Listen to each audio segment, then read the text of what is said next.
शिवस्वरूपम् गोरक्षपूर्णमभितां भवदेव लक्ष्मीं सदाहं श्रियै पूर्णमदैव चित्तम् निश्चितं निश्चितं निश्चितं वै प्रपन्नम्। यह एक गोरखनाथ का श्लोक है और आपने गोरखनाथ का नाम सुना होगा। उनका पंथ गोरख पंथ चलता है और अत्यंत उच्च कोटि के जैसा वशिष्ठ और विश्वामित्र का नाम लिया जाता है, जैसे शंकराचार्य का नाम लिया जाता है, वैसे ही गोरखनाथ और मत्स्येंद्रनाथ का नाम लिया जाता है। डिफरेंस अंतर यह है कि गोरखनाथ एक ऐसे ऋषि हुए, ऐसे सन्यासी हुए। ऋषि तो आप में से प्रत्येक ऋषि है। ऋषि का मतलब है जो संयम पूर्ण जीवन व्यतीत करे, वह ऋषि है। ऋषि की कोई अलग से कोई जाति नहीं है। अत्यंत संयम पूर्वक का मतलब होता है कि यह तन, यह मेरा मन, यह मेरा जीवन, यह सब गुरु के चरणों में समर्पित है और यह इष्ट के चरणों में समर्पित है। दो ही शब्द है, गुरु के प्रति समर्पित है, इष्ट के प्रति समर्पित है।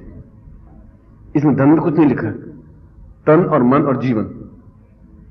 वो जो आज्ञा देंगे वही करूंगा, जो इष्ट मुझे स्वप्न में आज्ञा देगी वही करूंगा। कोई बुरा काम नहीं करूंगा, न मीट खाऊंगा, न शराब पीऊंगा, न रंडीबाजी करूंगा, कोई बदमाशी करूंगा, ऐसा कुछ नहीं। ये इसको ऋषि कहते हैं। मुनि उसको कहते हैं जो मौन रहते हैं, उसको मुनि कहते हैं। मौन शब्द से मुनि बना है। इसलिए ये कोई अलग जाति से, आप में से भी अधिकतर ऋषि तो हैं,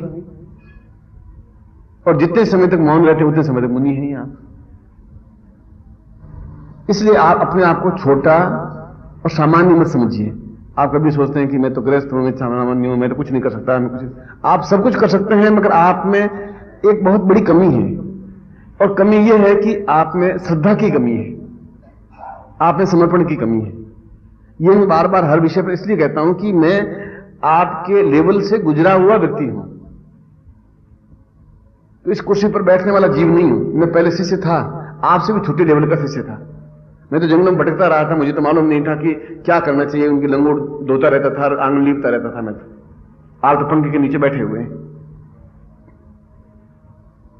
इसलिए उस समय भी शेर अपने आप को कभी भी कमजोर नहीं समझता। शेर है तो शेर ही है, पूरे जंगल में एक ही होता है। और अगर आप शेर हैं तो शेर हैं। आप अपने आप को गिदड़ समझे, कमजोर समझे, अब ये तो आपकी मानसिक स्थिति है। आपके पास गुरु है और जिंदा गुरु है, मृत गुरु तो है नहीं। गुरुनाथ तो देह शांत हो गई, शंकराचार्य की देह शांत हो गई। जीवित और जागृत गुरु मिलना अत्यंत कठिन है। सबसे कठिन काम यह है कि गुरु मिले, सदगुरु मिले और जीवित हो, जागृत हो। अगर ऐसा मिल जाए तो फिर जीवन में चाहिए भी क्या? वो आपको रास्ता बता सकता है। मृत गुरु तो रास्ता बता नहीं सकता। गुरु मरता नहीं है, मतलब देह तो शांत होती है ना। शंकराचार्य गुरु थे, आज भी गुरु हैं, वो तो जगत गुरु शंकराचार्य कहते हैं। मगर अगर मैं उनसे सलाह लेना चाहूं तो नहीं ले सकता ना भाई, फिजिकली नहीं सलाह ले सकता। इसलिए उस व्यक्ति का सौभाग्यशाली व्यक्तित्व कहलाता है जो जीवित और जागृत गुरु के समीप रहता है, उनकी वाणी सुनता है, उनकी सेवा करता है, उनके आदेशों का पालन करता है। मगर ये कठिन बहुत है, क्योंकि मृत गुरु तो कुछ बोलता ही नहीं। आप भले कुछ करें नहीं करें, वो तो कुछ बोलेगा नहीं। जीवित गुरु अगर है तो वो तो कहेगा कि नहीं, तुम्हें परसों आना है, परसों आना है और 10 दिन मेरे पास रहना, सेवा करनी है, साधना करनी तुम्हें। 10 दिन की छुट्टी आज्ञा दे दी। अब वो जीवित गुरु खतरनाक है, कि मर्द गुरु तो कहते ही नहीं, आप बोले नहीं जाएं गालियां दें, उसको फटकारें, वो बेचारा बोलेगा नहीं।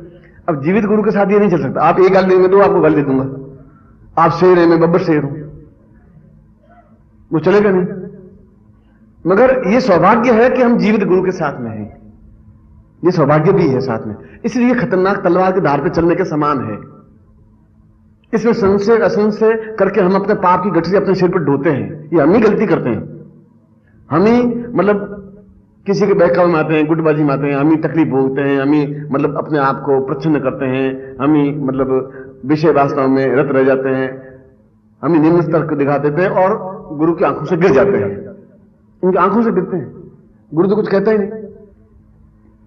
आप फलदार पेड़ को वृक्ष पत्ते मतलब पत्ते तोड़ दो तो पेड़ कुछ बोलेगा नहीं, पत्थर फेंक दो तभी पेड़ कुछ नहीं बोलेगा, वो तो उल्टा फल आपके ऊपर गिर। आप फलदार पेड़ के आम के पेड़ पर पत्थर फेंको और फिर भी आपको मीठा आम ही देगा।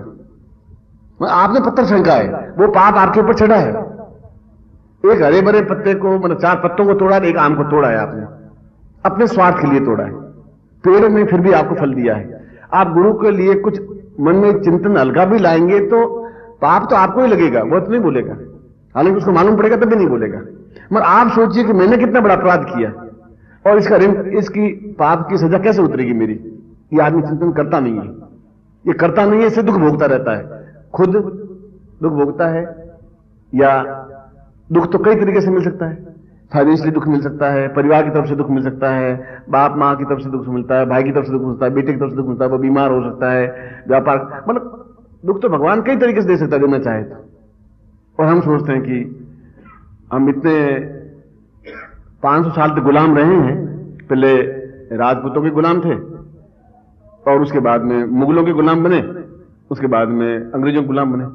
तो 500 साल तक गुलामी सहन करते सहते हर बात भगवान की मर्जी है।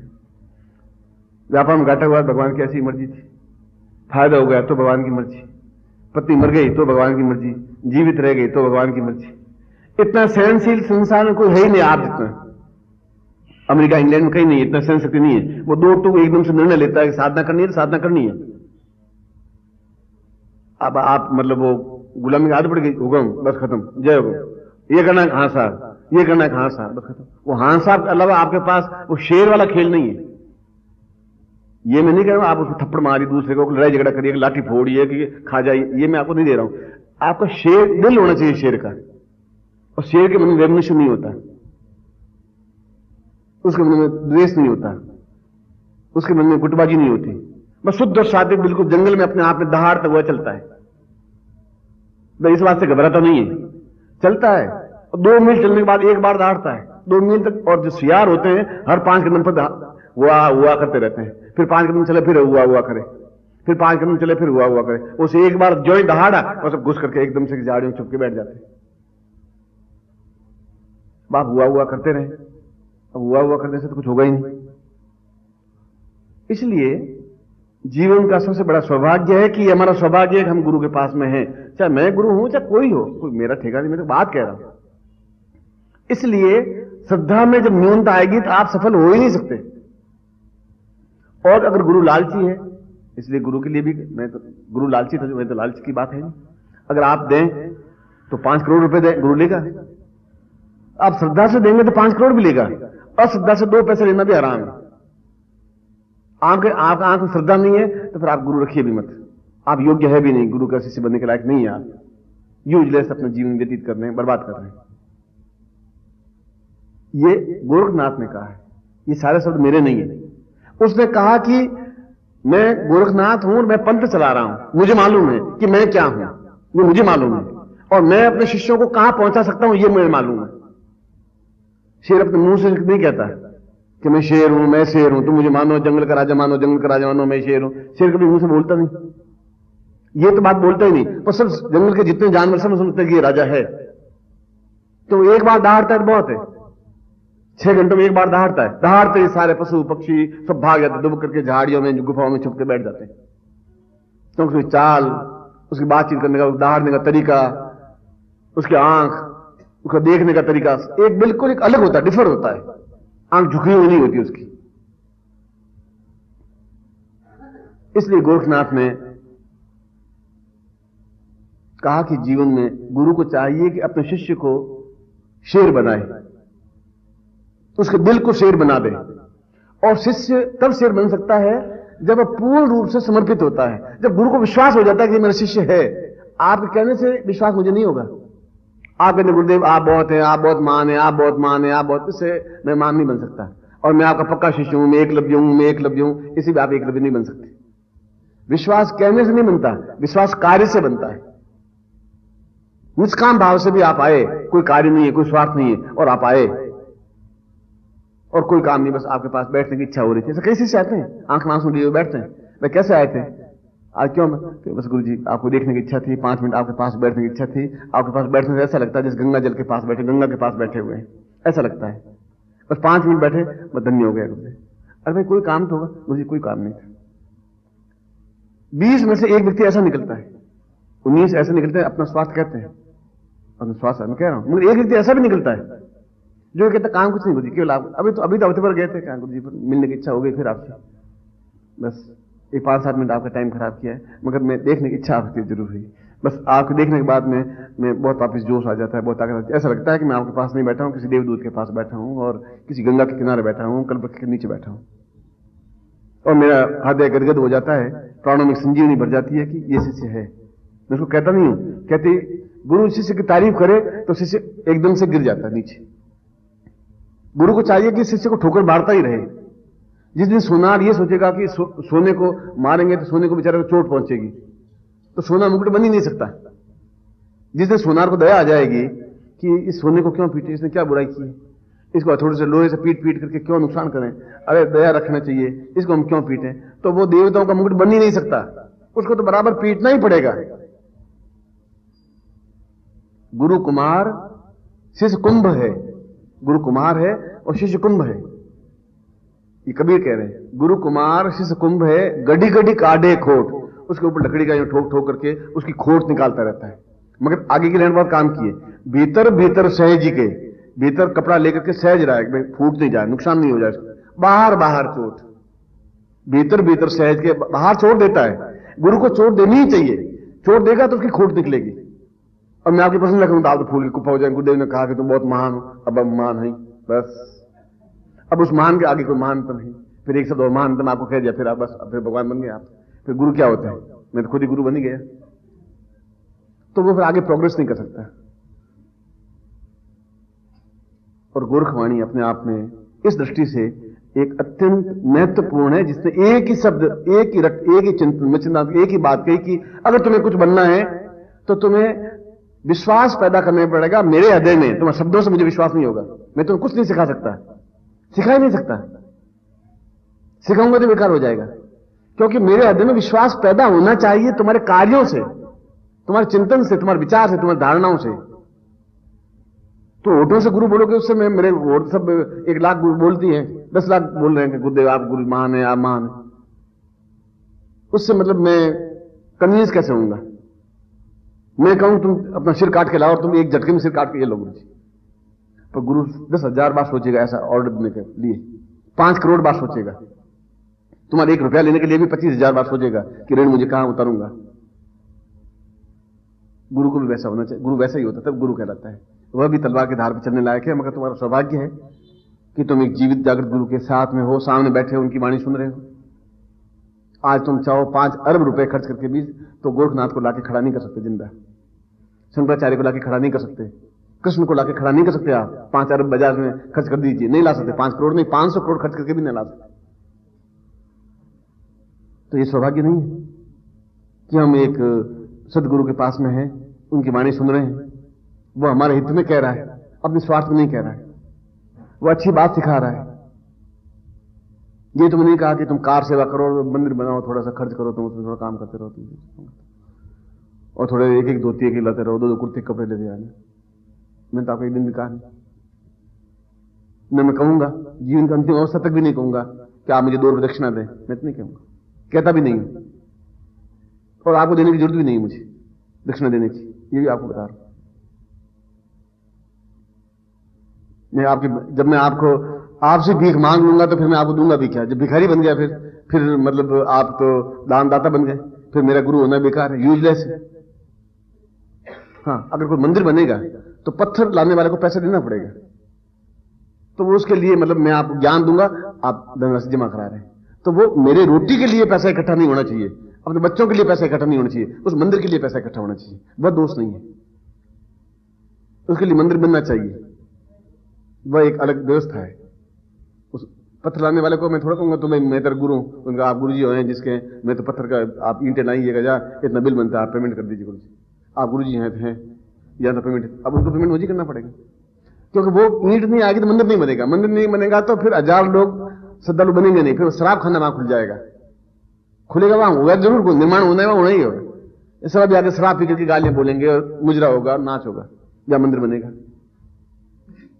तो उसके लिए मुझे प्रयत्न होना ही पड़ेगा, प्रयत्नशील होना ही पड़ेगा, उसके लिए मुझे एक एक बूंद घड़े में पानी डालना पड़ेगा, और आप द्वारा एक एक बूंद पानी आएगा, आप एक एक बूंद हैं, जिस दिन घड़ा भर जाएगा उस दिन मंदिर बन जाएगा। और मेरे स्वार्थ के मंदिर को मेरी बपोती नहीं है या मेरे बेटों की बपोती नहीं है, वहां तो लाखों लोग दर्शन करने आएंगे, और आने वाली कई पीढ़ियों तो उसके दर्शन होंगे। इसी गोरखनाथ ने जिंदगी में 6 मंदिर बनवाए, एक नहीं, भीख मांग मांग करके। मदन मोहन मालवीय ने भीख ही मांगा, 5 रुपए, अच्छा 5 रुपए लाओ, 2 रुपए भीख मांगा। मदन मोहन मालवीय जैसे व्यक्तित्व, उसने कहा मुझे काशी हिंदू विश्वविद्यालय बनाना है, और जीवन भर काम यही किया, काशी हिंदू विश्वविद्यालय बनाया। तो भीख मांगना कोई गुनाह नहीं था उसका, कोई अपने स्वार्थ के लिए नहीं मांग रहा था। दूसरे कार्य के लिए भीख मांगना कोई गुनाह नहीं है गुरु का, अच्छे कार्य के लिए भीख मांगना कोई, अपने पेट के लिए भीख मांगना खोटा है। अपने पेट के लिए मैं आपसे भीख नहीं मांगूंगा, मैं आपको देने में सामर्थ्य रखता हूं, लेने की मुझे इच्छा है नहीं। क्या है, 2 टाइम रोटी नहीं खाएंगे, 1 टाइम खाएंगे, 6 रोटी नहीं खाएंगे, 4 खाएंगे, 4 नहीं खाएंगे, 3 खाएंगे, 2 खाएंगे, चुपड़ी नहीं खाएंगे, बिना चुपड़ी खा लेंगे, मनेंगे तो नहीं।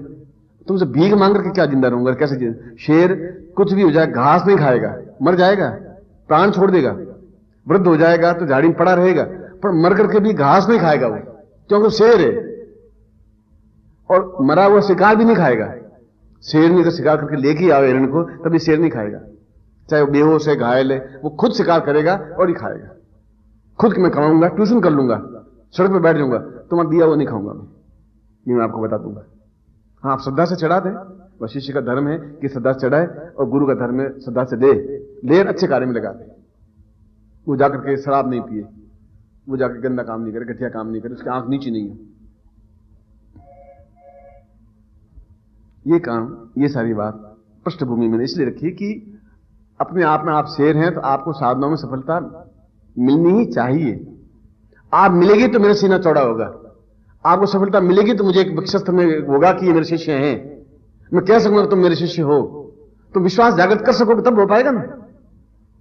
तुम 4 महीने में एक बार आओ, गुरुदेव आपकी बड़ी कृपा है, ठीक, हाँ शिष्य दे आशीर्वाद लो, तू मुझे अल्लाह कहे मैं तुझे खुदा कह दूंगा, बस कर, उससे तो कुछ हुआ नहीं। यहां डिफरेंस है, गैप यहां है, तकलीफ यहां है। इसलिए जीवित जागृत गुरु बहुत खतरनाक है। मरा हुआ गुरु चित्र पढ़ाया, आर चढ़ा रहे हैं, माला पहना रहे हैं, गुरुदेव आपकी जय, गुरुदेव बेचारे बोल नहीं रहे क्योंकि वो तस्वीर के अंदर चिपके बैठ गए। अब उसको आप क्या करोगे? वो आपको न आज्ञा दे रहे हैं न कोई तकलीफ दे रहे हैं, आप भी खुश वो भी खुश, क्योंकि वो तो आत्मा बेचारी कहीं चली गई। मगर वह सौभाग्य नहीं मिल सकता, वो गंगा नहीं मिल सकती जहां आप स्नान कर सकते हैं। मन में सोच रहे हैं कि कटौती में गंगा, चलो इस नल में पानी आ रहा है, ये गंगा ही है, चलो स्नान करने, हर गंगे करने से तो गंगा तो नहीं हो सकती ना भाई। आप वो कटौती में पानी बाल्टी में लेकर के हर गंगे करके स्नान कर रहे हैं। इसलिए जो शिष्य सेवारत हैं वे अपने आप में गुरु के बहुत ऊंचाई पर उठ रहे हैं। सेवा सबसे बड़ा कठिन है। हनुमान ने कहा है कि सबसे कठिन कार्य सेवा करना है। हनुमान ने कोई साधना की नहीं जिंदगी में, हनुमान ने कभी कोई मंत्र जाप किया ही नहीं, हनुमान ने कोई राम राम किया नहीं। हनुमान ने तो एक ही ध्येय कि बस राम जी की सेवा करनी, बस जो वो कहे वो कर दे रहा है, अच्छा है बुरा है, बस मुझे राम के अलावा न लक्ष्मण को देखना है, न भट्ट को देखना है, न शत्रुघ्न को देखना है, बस जो राम कहेंगे वो मुझे करना है। और जीवन भर उन्होंने यही किया। और आज राम के मंदिर भारतवर्ष में 5000 होंगे तो हनुमान जी के मंदिर 5 लाख हैं।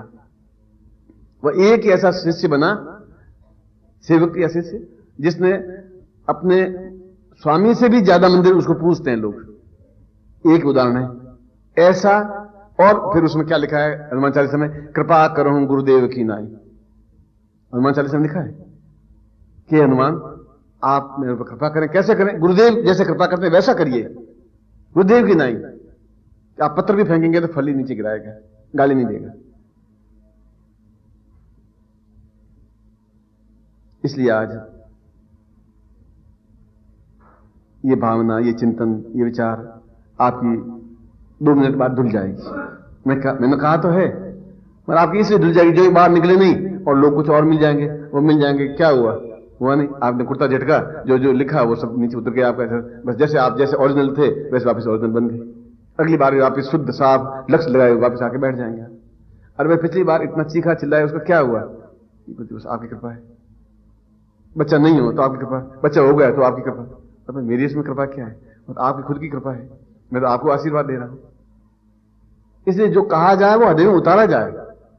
नहीं उतारे तो मैं जबरदस्ती, कोई घूंट तो है नहीं कि भाई और पिला दिया उसने, ऐसे तो मैं कर नहीं सकता। वो तो आपके अंदर जागृत होनी चाहिए विश्वास की भावना, और विश्वास कहने से नहीं बन सकता। विश्वास तो आपको सिद्ध करना है। आप सिद्ध करिए कि आप विश्वास पात्र हैं, ये आपको सिद्ध करना है। वो अपने आप उसको मालूम पड़ जाएगा। गुलाब खिलेगा तो अपने आप सुगंध आ जाएगी। उसके गुलाब चीखता नहीं है मैं सुगंध दे रहा हूं, मैं सुगंध दे रहा हूं। गुलाब कभी नहीं बोलता बेचारा, अपने आप आसपास निकलने वाले कहेगा सुगंध आ रही है, गुलाब खिलाए तो गुलाब बनी। कूड़े का ढेर बनने से क्या फायदा हो? आपके कहने से तो गुलाब आप बनेंगे नहीं। आपका कार्य, आपका चिंतन, आपकी श्रद्धा, आपका समर्पण और आपका ये सब कुछ मिलकर के जो चीज बनती है उसको विश्वास कहते हैं। और वो विश्वास अपने आप एहसास कर लेता है। तो हंसा तो मोती चुगे, हंसा सब चीज छोड़ के मोती चुन लेता। बीच में से 25 कंकड़ पत्थर पड़े हैं, बीच से मोती चुन लेता। हंसा को मालूम है कि ये मोती है, हंसा को मालूम है कि विश्वास पात्र बन गया है। अब ये बदल नहीं सकता, अब ये नहीं बदलेगा जिंदगी में। ये विश्वास कहने से नहीं बन सकता, ये कार्य से बनता है। आपकी एक्टिविटी, आपकी आंख, आपका चिंतन, आपकी विचारधारा, ये सब बनता है। आपकी सामीप्यता, आपकी नजदीकता, आपकी एक रूपता, ये सब होगा तब जीवन में कुछ बन सकेगा। और गोरखनाथ ने यही सब बात गोरखवाणी में कही, और इसीलिए शंकराचार्य के समतुल्य गोरखनाथ को माना गया है, भगवान शिव का अवतार माना गया है। और उन्होंने एक नवीन तरीका निकाला। उन्होंने कहा कि आने वाली पीढ़ियां शायद संस्कृत का उच्चारण नहीं कर सके। उसने भविष्य को पढ़ लिया था। उस समय संस्कृत भाषा थी, आज हिंदी भाषा है। इस आज हिंदी चलती है, और गांवों में आज हिंदी को भी अपभ्रंश हो गया है। हम अंग्रेजी का शब्द था स्टेशन, जो अंग्रेजी का शब्द है STATION, हमने उसको हिंदी में पूरा डाल दिया है। हमारे लिए कोई स्टेशन का शब्द हिंदी में है ही नहीं, इसलिए हम स्टेशन को स्टेशन कहते हैं, समझ जाते हैं। यो हिंदी में इसका शब्द है लोह पथ गामिनी विश्राम गृह। लोहे की पटरी पर चलने वाली जहां रुकती है उसको मतलब स्टेशन कहते हैं। अब किसी को लोह पथ विश्राम, लोह पथ गामिनी विश्राम गृह में तुम्हें मिलूंगा, तुम्हें क्या? अरे भाई लोह पथ गामिनी विश्राम गृह में मिलूंगा, ये कौन सा विश्राम? किस जगह? धर्मशाला में? बोलो, अब हिंदी समझोगे नहीं, आप ही नहीं समझोगे।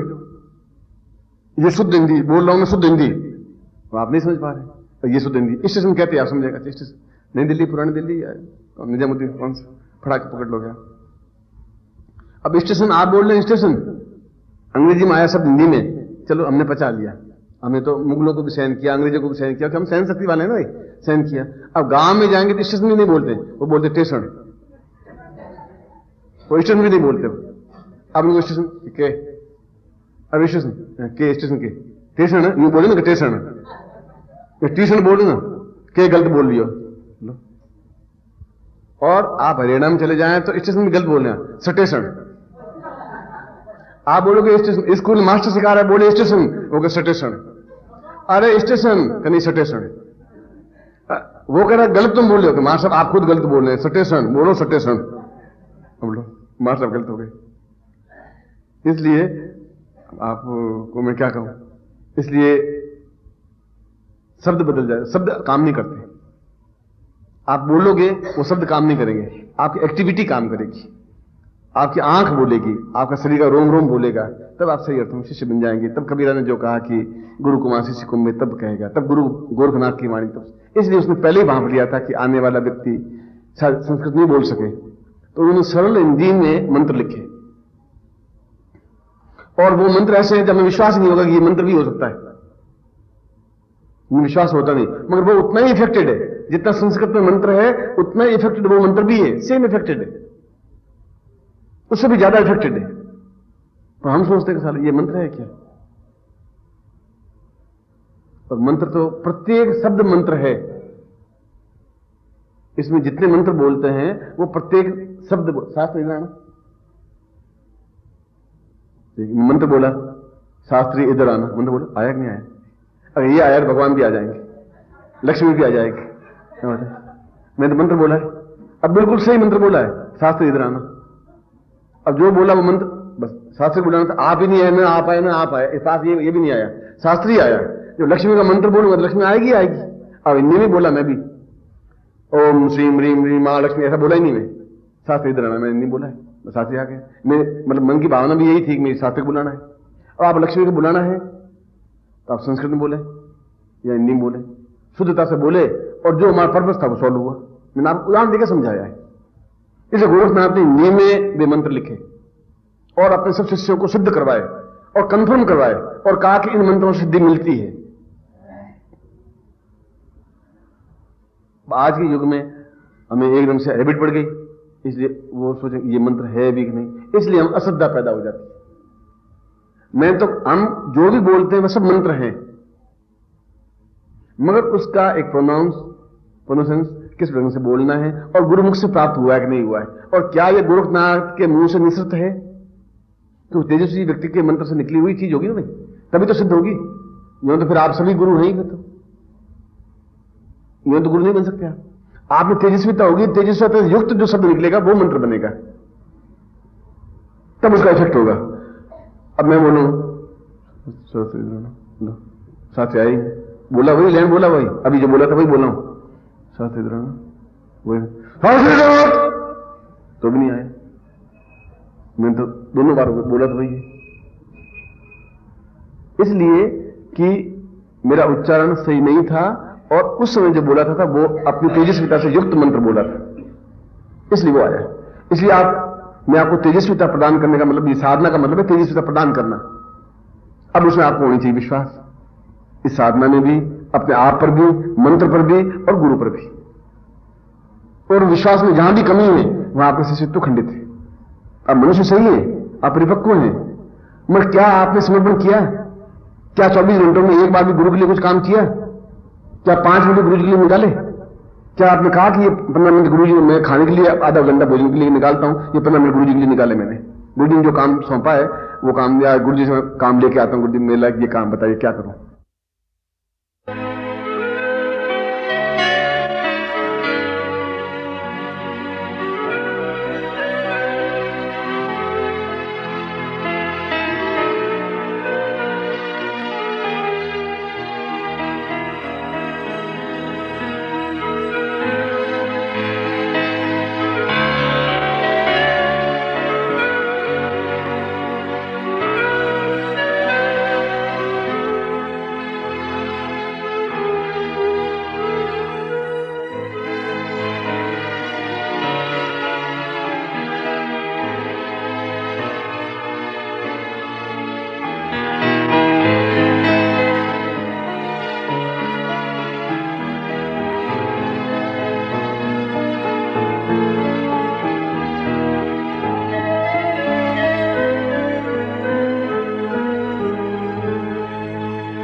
आपने 24 घंटों में एक बार भी 15 मिनट गुरु जी के लिए निकाले नहीं निकाले, फिर शिष्य कैसे बने आप? फिर तो स्वार्थ बन गए आप, शिष्य नहीं बने ना। उनके लिए कुछ नहीं कर पाए, पत्नी के लिए किया, बेटों के लिए किया, अपने लिए किया, भोजन के लिए किया, पेट भरने के लिए किया, पर गुरु के लिए नहीं कर पाए। जो नहीं कर पाए तो फिर शिष्य शब्द नहीं बन पाए। आप पत्नी के लिए नहीं करेंगे, 2-3 दिन कुछ करेंगे नहीं तो पत्नी लड़ाई झगड़ा करने लग जाएगी, करना ही पड़ेगा आपको, नहीं खाना खिलाना ही पड़ेगा उनको। वो अल्लाह करेगी तो सुनना ही पड़ेगा, आप अल्लाह करेंगे तो उसको सुनना पड़ेगा। कुछ ना कुछ एक्टिविटी तो होनी चाहिए ना, तो मालूम पड़ेगा पति पत्नी है। इसलिए जीवन में आत्मसंयम, और आपने कितना समय गुरु के लिए निकाला है और क्या किया उस एक्टिविटी में। क्या गुरु के लिए कुछ किया? गुरु का पेट भरने के लिए नहीं, उनके धोती कपड़े के लिए नहीं, उनके कार्यों में हम कितने सहयोगी बने, उनकी एक्टिविटी में कितने सहयोगी बने। और उसके लिए कष्ट तो उठाना ही पड़ेगा, आना ही पड़ेगा। आप आए तो मेरी इतनी बात सुन पाए, नहीं आ पाते तो नहीं आ पाते। और 10 करोड़ ताराओं में चंद्रमा एक ही होता है, और 1.5 करोड़ जनता में वो चंद्रमा तो एक ही है ना भाई।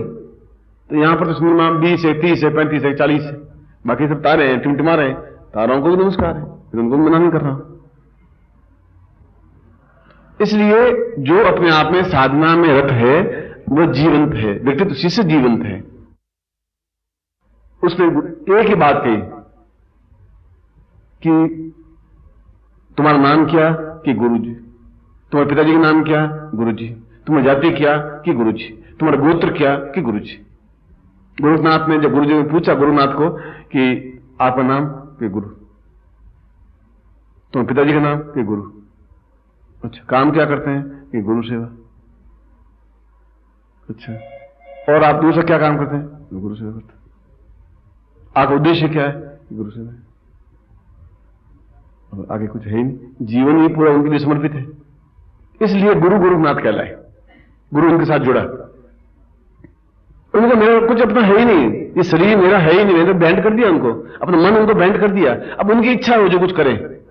जब मेरा नहीं है, उसमें मेरा हक ही नहीं है, तो मैं काहे के लिए उसमें मतलब अपनी माथाफोड़ी करूं? वो जाने, उनका काम जाने। इतना विश्वास जब गुरु के प्रति आप होगा, तब विश्वास होगा, तब समर्पण होगा, तब साधना हो पाएगी, तब सफलता मिल पाएगी। गोरखनाथ पहले एक ऐसे ऋषि हैं जिन्होंने शिष्य की परिभाषा दी है, शिष्य को पहचाना है, और सबसे बड़ी बात यह है कि शिष्य को इस बात के लिए तैयार किया है कि वह किस प्रकार से अपने शिष्यत्व की पूर्णता प्राप्त करे। क्या नियम है, क्या लक्षण है, क्या तथ्य हैं जिसके माध्यम से वह सही अर्थों में शिष्य बन सके। सबसे पहले तो आवश्यक यह है कि हम सही अर्थों में शिष्य बने, और जब हम शिष्य बनेंगे तो हम साधना में प्रवृत्त हो सकेंगे। जब हम शिष्य बन सकेंगे तो गुरु के चरणों में बैठ सकेंगे। जब हम शिष्य हो सकेंगे तो हम सही अर्थों में अग्रसर हो सकेंगे। जब हम शिष्य बन सकेंगे तो हम जीवन में उन्नति के सोपान पर चढ़ सकेंगे। और इसका विवेचन जितनी सूक्ष्मता से गोरखनाथ ने किया है, उतना अन्य ऋषियों ने नहीं किया है। गोरखनाथ ने कहा है कि शिष्य के अंदर 2 मूलभूत प्रवृत्तियां हैं, एक अहंकार की, झूठ की, छल की, और दूसरों से प्रभावित होने की, गुरु से झूठ बोलने की, छल करने की, और अपना स्वार्थ पूरा करने की। यह अपने आप में शिष्यत्व है ही नहीं, या शिष्य शब्द ही नहीं है। यह तो अदम प्राणी के लक्षण है, वह चाहे अपने आप को शिष्य कहे या अपने आप को मनुष्य कहे या कुछ कहे। दूसरा व्यक्तित्व ऐसा होता है जो ये निश्चय कर लेता है कि मुझे इस साधारण मनुष्य जीवन को व्यतीत नहीं करना है। मुझे अगर जीवन व्यतीत करना है तो उन्नति के शिखर पर पहुंचना है, और सही अर्थों में मनुष्य बनना है, सही अर्थों में पूर्णता प्राप्त करनी है, सही अर्थों में सिद्धता प्राप्त करनी है। और यह सिद्धि जब तक प्राप्त नहीं होती तब तक मेरा चोला, मेरा शरीर अपने आप में एक नाशवान है। आज है, कल समाप्त हो जाएगा, और उसके बाद भी मेरा नाम लेने वाला कोई रहेगा नहीं, क्योंकि नाम चिल्लाने से, चीखने से अपना नाम अमर नहीं हो पाता है। नाम अमर हो पाता है उसके कार्यों से, उसके ज्ञान से, उसकी चेतना से, उसकी विद्वत्ता से, और सबसे बढ़कर उसमें शिष्यता के पूर्ण लक्षणों से। आगे चलकर उन्होंने कहा है कि शिष्य के 11 लक्षण होते हैं और दृढ़ता से इन लक्षणों को वह अपने जीवन में उतार ले तो सही अर्थों में बहुत ऊंचाई पर उठ जाता है और वहां साधनाएं उसके सामने हाथ बांधे खड़ी रहती हैं। फिर ऐसा नहीं हो सकता कि वह साधना करे और सफलता नहीं मिले। फिर ऐसा नहीं हो सकता कि वह आगे बढ़े और विजय उसके गले में जयमाला नहीं डाले। और फिर ऐसा नहीं हो सकता कि वह जीवन में कहीं किसी भी क्षेत्र में असफलता प्राप्त करे। ये 12 लक्षण हैं।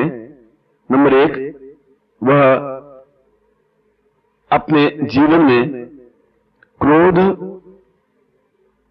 और छल, झूठ और गुरु के साथ धोखा, और अपने जीवन को 2 तरीके से व्यतीत करने की क्रिया, गुरु के सामने कुछ और तरीके से प्रस्तुत हो और बाह्य जीवन में कुछ और तरीके से हो। ये 5 विकार उसके जीवन के पतन के ही लक्षण हैं।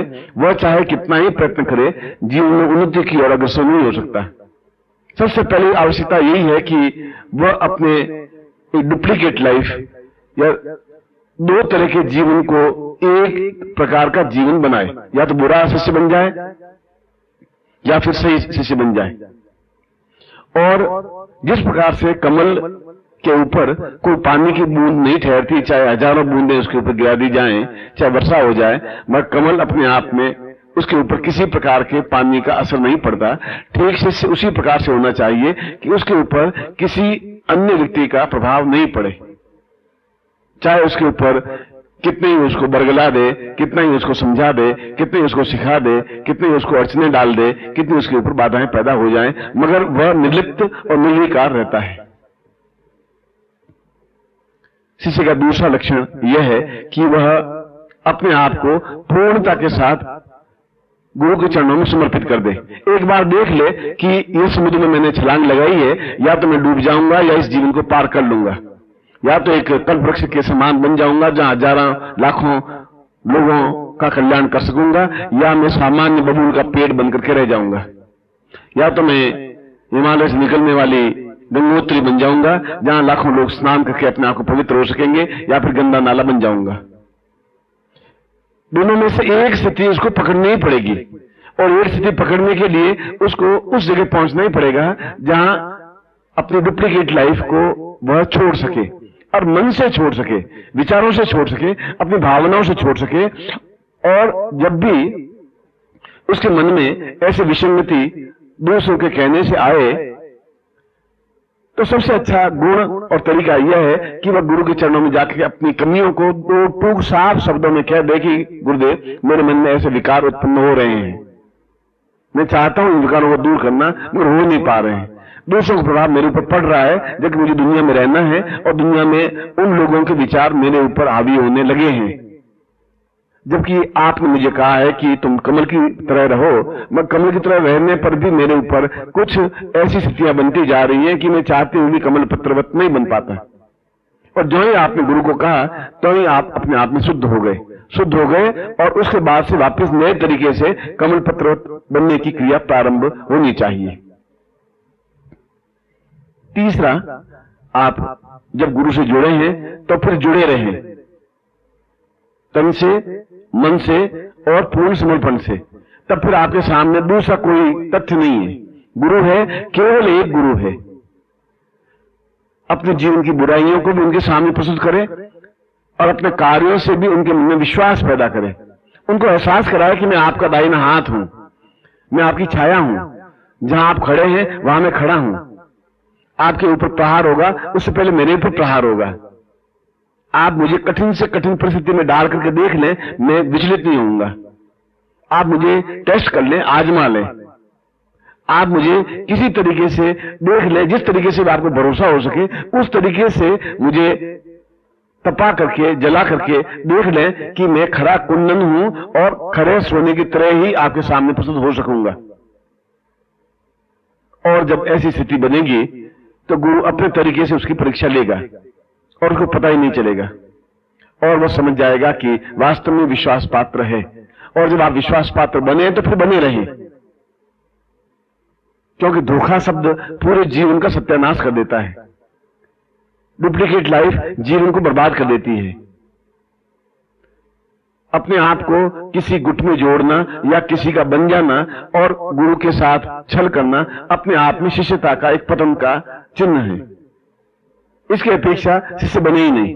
बने तो अद्वितीय शिष्य बने कि आने वाले लोग उनको याद रख सके। हनुमान की तरह बने कि जहां उनके ओठों पर, शब्दों में, रोम रोम में कि राम के अलावा कोई शब्द ही नहीं है। अगर कोई शब्द है तो वो राम है। गोरखनाथ ने चौथी बात कही कि शिष्य ऐसा होना चाहिए जो हर क्षण गुरु का चिंतन करता रहे। वह देखता रहे कि कहीं गुरु पर प्रहार तो होने की क्रिया नहीं हो रही है, कहीं गुरु को भ्रम में डालने की क्रिया तो नहीं हो रही है, क्योंकि गुरु तो सरल चित्त होता है, बहुत सीधा साधा होता है। उसके मन में छल कपट, झूठ, द्वेष, अहंकार होता ही नहीं। मगर आप जब उनकी छाया बनकर खड़े हैं तब बराबर सतर्क रहें कि कहीं गुरु को नुकसान नहीं पहुंचे, कहीं गुरु से छल नहीं हो जाए, कहीं गुरु के द्वारा या गुरु को कोई नुकसान नहीं पहुंचा दे, या गुरु को कोई गलत जगह हस्ताक्षर नहीं करवा दे, गुरु को किसी मामले में उलझा नहीं दे, गुरु के पीछे कोई षड्यंत्र नहीं हो जाए, गुरु को पता ही नहीं चले अचानक उनके साथ धोखा नहीं हो जाए। यह आवश्यक शिष्य का लक्षण है, क्योंकि वो उस जगह खड़ा है जहां एक तरफ संसार है, एक तरफ गुरु है, वह बीच में खड़ा है। वह बीच में खड़ा है इसलिए उन झंझावातों को भी समझता है और उन झंझावातों से गुरुदेव को बचाना भी है। तभी शिष्य का सही कर्तव्य है, धर्म है, और उस धर्म और कर्तव्य का पालन कर सकेगा।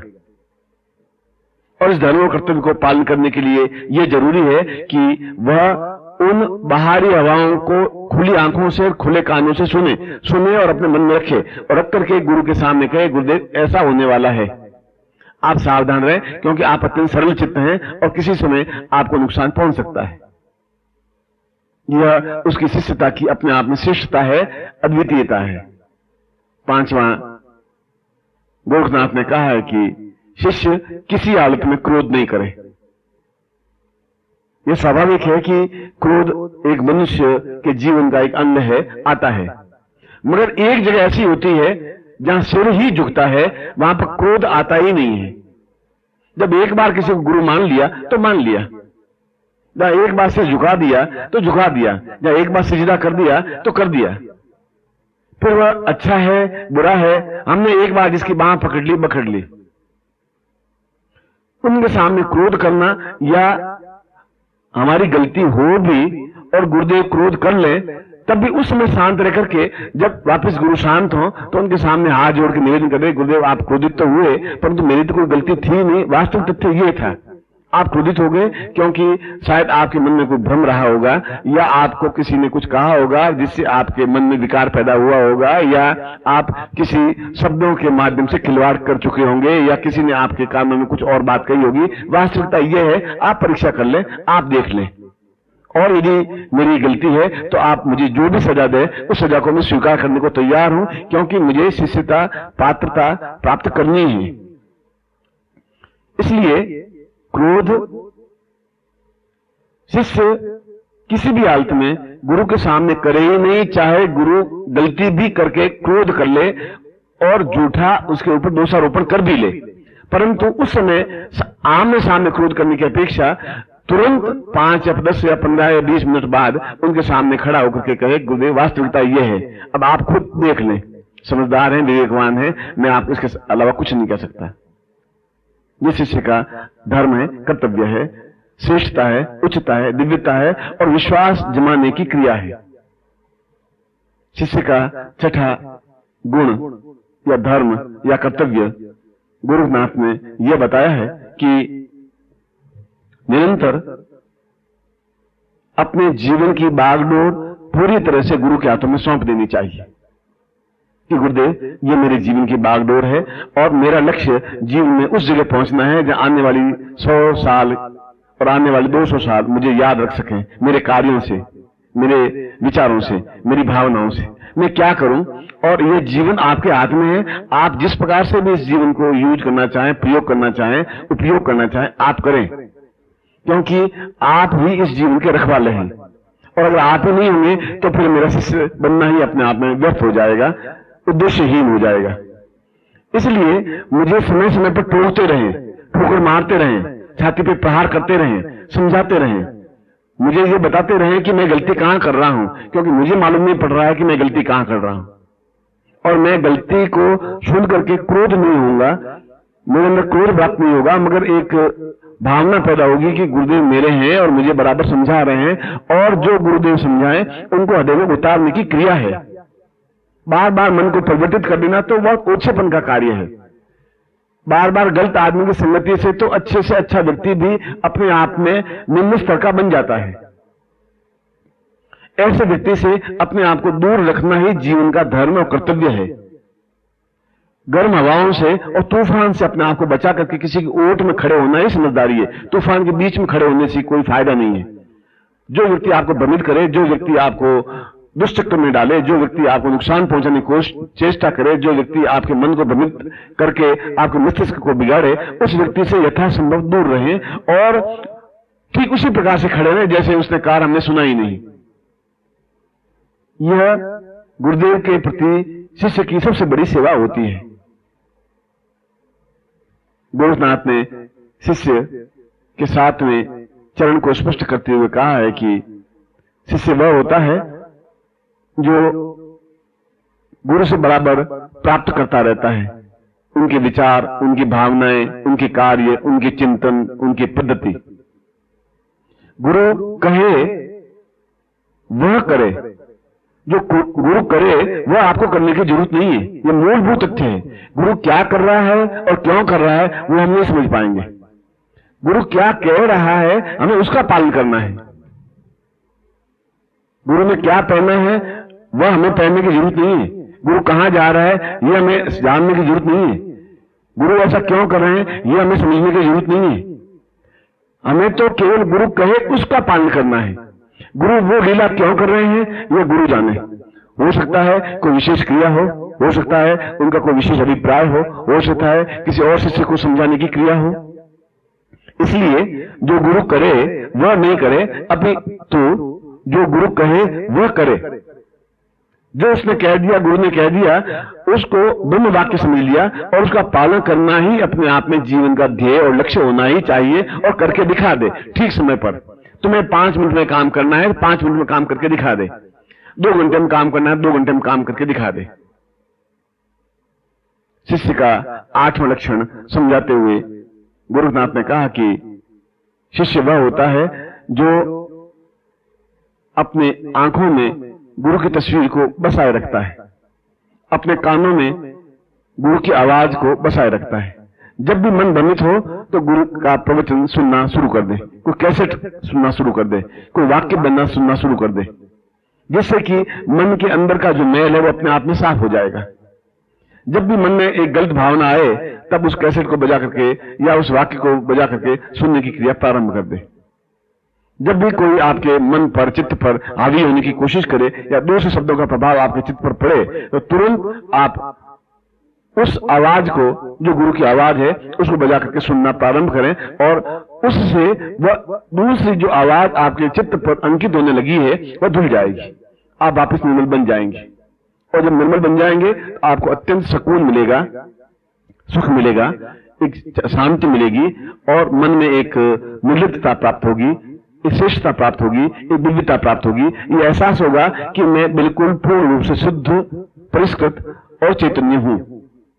यह श्रेष्ठतम क्रिया है जिस तरीके से आप अपने आप को इस बाहरी तूफानों और बवंडरों से बचाए रख सकते हैं और यह जरूरी है। गोरखनाथ ने शिष्य के नवे धर्म को बताते हुए कहा है कि यदि हम सही अर्थों में शिष्य बन जाते हैं तो फिर उन्हें किसी प्रकार की साधना करने की जरूरत ही नहीं होती। यदि सही अर्थों में हम अपने आंसुओं से गुरु के चरणों को धो लेते हैं तो फिर हमें किसी गंगा में स्नान करने की जरूरत नहीं होती। यदि सही अर्थों में हमारी आंखों में गुरु बसे हुए हैं तो फिर हमें उन आंखों में किसी और देवताओं को डालने की जरूरत आवश्यकता होती ही नहीं। यदि हमारे कानों में गुरुदेव के शब्द हैं तो अन्य किसी मंत्र को कानों में डालने की किसी प्रकार की आवश्यकता अनुभव होती ही नहीं। और हमारे होठों पर अगर गुरुदेव का नाम है तो किसी मंत्र की हमें आवश्यकता है ही नहीं, क्योंकि गुरु का अर्थ ही साधना, तपस्या, सेवा, पूर्णता, सफलता और उच्चता प्राप्त करना है। जब उनका नाम हमारे होठों पर है, जब उनका शब्द हमारे कानों में है, जब उनके विचार हमारे मस्तिष्क में है, तो फिर कौन सी साधना है, कौन सा मंत्र है, कौन सी चेतना है जिसे हम करें। हम तो ये जानते हैं कि गुरु हमारी जाति है, गुरु हमारा गोत्र, गुरु मेरा सब कुछ है। गुरुनाथ ने 10वां लक्षण बताते हुए कहा है कि श्रेष्ठ शिष्य ही अपने आप में जीवन की श्रेष्ठतम अवस्था में पहुंच सकता है, उस जगह पर भी जहां गुरु नहीं पहुंच पाया है। गुरु से भी आगे बढ़ सकता है यदि वह इस रास्ते का अवलंबन करता है, इस रास्ते का सहारा लेता है जो गुरु आपको कहता है। एक बार इस खेल को करके तो देखें, एक बार इस विचार करके तो देखें कि हम गुरु के अलावा हमारे चिंतन कुछ होगा ही नहीं। हम पूर्ण रूप से समर्पित हैं, एक एक रोम उनके प्रति समर्पित हैं, एक एक शब्द उनके प्रति समर्पित हैं। बाहरी हवाएं, बाहरी तूफान, बाहरी डवंडर, बाहरी भ्रम और बाहरी चित्त की दुरावस्था हमारे अंदर व्याप्त हो ही नहीं सकती। जब एक बार व्याप्त नहीं होगी तो फिर जीवन भर व्याप्त नहीं होगी, और ऐसा होने पर सही अर्थों में वह गुरु से भी आगे बढ़ जाता है और गुरु की आंखों में एक संतोष उपज जाता है। एक व्यक्ति, एक शिष्य ऐसा है जिस पर मैं पूरा पूरा पूरा भरोसा कर सकता हूं, और जब ऐसा हो जाता है तो सारी साधनाएं सिमट करके अपने आप उसके अंदर समाहित हो जाती हैं और समाहित होती ही हैं। ऐसे लाखों साधनाएं कब कर पाएंगे? कर ही नहीं सकते इस जीवन में। उन लाखों साधनाओं का निचोड़ यही है कि हम अपने आप में पूर्ण रूप से गुरु के शब्दों, विचारों, भावनाओं, ध्येय, चिंतन के अलावा न चिंतन करें, न सोचें, न विचारें, न सुने, न देखें। ये अपने आप में श्रेष्ठतम साधना की अवस्था है। गोरखनाथ ने शिष्यता की 11वीं परिभाषा देते हुए कहा है कि शिष्य वह कहलाता है जो हर समय गुरु के हितों की रक्षा करता रहे, क्योंकि गुरु के पास सैकड़ों हजारों काम होते हैं, सैकड़ों हजारों क्रियाएं होती हैं, और इसके बावजूद भी वह सरल चित्त होता है। वह छल, झूठ, कपट में व्याप्त होता नहीं। इसलिए बाहरी छल, झूठ, कपट और गुरु के बीच में आप खड़े रहें, आप खड़े रहें और आप बताएं गुरुदेव ये यहां गलती हो रही है, ऐसी गड़बड़ हो रही है, आप यहां आपको सतर्क होना उचित है। यद्यपि मेरा करना उचित नहीं है, मगर मैं ऐसा समझ रहा हूं। आप अपने विवेक से उनको सावधान कर सकते हैं। या आपके हृदय पर कुछ दूसरे विकार पड़ रहे हो तो आप तुरंत गुरुदेव मेरे हृदय पर ऐसे दूसरे भावनाएं, दूसरे विचार आ रहे हैं, आपके प्रति गाली निकल रही है, आपके प्रति दुरावस्था निकल रही है, आपके प्रति छल पैदा हो रहा है, मैं क्या करूं, मैं बहुत कोशिश कर रहा हूं, ठीक नहीं हो पा रहा हूं। ऐसा कहते ही अपने आप में तुम्हारे चित्त पर जो दूसरे अक्षर लिखे हुए वे अपने आप में धुल जाएंगे, साफ हो जाएंगे। और यह साधक की श्रेष्ठतम अवस्था होती है, जीवन की पूर्णता की श्रेष्ठतम अवस्था होती है। और 12वां और अंतिम उद्देश्य शिष्य का बताते हुए गोरखनाथ ने कहा है कि जीवन में सब कुछ बनना संभव है। धनवान, यशवान, पुत्रवान, पत्नीवान, ऐश्वर्यवान, लक्ष्मीवान, पर सबसे कठिन शिष्य बनना है, क्योंकि वह पूरे ब्रह्मांड को अपनी मुट्ठी में दबा लेने की क्रिया कर सकता है। जो शिष्य है उसके हाथ में पूरे ब्रह्मांड है। जो शिष्य है वह पूरे ब्रह्मांड में विचरण कर सकता है। शिष्य है वह पूरे ब्रह्मांड को देख सकता है। शिष्य है वह अपने आप में पूर्ण ब्रह्म बन सकता है। शिष्य है वह अपने आप में पूर्ण मदा को चरितार्थ कर सकता है। शिष्य है वह अपने आप में जीवन की सर्वोच्च स्थिति तक पहुंच सकता है। शिष्य है तो हजारों हजारों वर्षों तक जीवित रह सकता है। और इसके लिए आवश्यक है कि 12 नियमों का बराबर नित्य उसी ढंग से पाठ करें, जैसे हम कोई गीता का पाठ करें या रामायण का पाठ करें या महाभारत का पाठ करें या हम किसी ग्रंथ का पाठ कर रहे हैं। इन 12 तथ्यों का बराबर चिंतन करता रहे। देखिए कि 12 इन तथ्यों में से कौन सा तथ्य ऐसा है जहां मेरी न्यूनता आ गई है, और न्यूनता को दूर करने के लिए जरूरी है कि आप उस न्यूनता को गुरुदेव के सामने रखें, जिससे कि वह अपने कृपा से, अपनी तपस्या से आपके हृदय पर अंकित उस धूल को झाड़ सके। आप नहीं झाड़ सकेंगे, क्योंकि आप झाड़ते तो वो समस्या आपके हृदय पर वह कुदृष्टि, वह कुछ सेवा आपके हृदय पर अंकित होती ही नहीं, आप नहीं झाड़ पाए। इसलिए गुरुदेव का यह कार्य है कि आपने कहा, गुरुदेव ने अपनी उस कृपा से, अपनी वाणी से, उस तपस्या के अंश से उसको झाड़ दिया। यदि वास्तव में ये 12 लक्षण हम जीवन में उतार देते हैं तो वह सही अर्थों में ब्रह्म बन जाता है, वह सही अर्थों में परात्पर बन जाता है, वह सही अर्थों में तत्वमसी बन जाता है, वह ये सही अर्थों में साधना की पूर्णता की अवस्था तक पहुंच जाता है, वह सही अर्थों में गुरु से भी आगे बढ़ करके पूर्णता और श्रेष्ठता को प्राप्त कर लेता है, और वह सही अवस्था में और सही रूप में संसार की सारी निधियों को अपने अंक में समेट लेता है, और वह सही अर्थों में गुरुमय बन जाता है। और गुरुमय बनना ही जीवन की श्रेष्ठता है, पूर्णता है, अद्वितीयता है और जीवन की सर्वोच्च अवस्था है, जिसे ईशावास्योपनिषद में कहा है, पूर्णमदः पूर्णमिदं पूर्णात् पूर्णमुच्यते पूर्णस्य पूर्णमादाय पूर्णमेवावशिष्यते। ये सारा का सारा श्लोक इन 12 सूत्रों में अंकित है, और ये जिसने इस 12 सूत्रों को नित्य सुना, अपने जीवन में उतारा, वह सही अर्थों में अपने आप में पूर्णता को प्राप्त किया। और आप पूर्णता को प्राप्त करें, ये आपके जीवन का उद्देश्य, आपके जीवन का धर्म, आपके जीवन का लक्ष्य, आपके जीवन की पूर्णता, आपके जीवन की श्रेष्ठता है। ऐसा ही मैं आपको आशीर्वाद दे रहा हूं।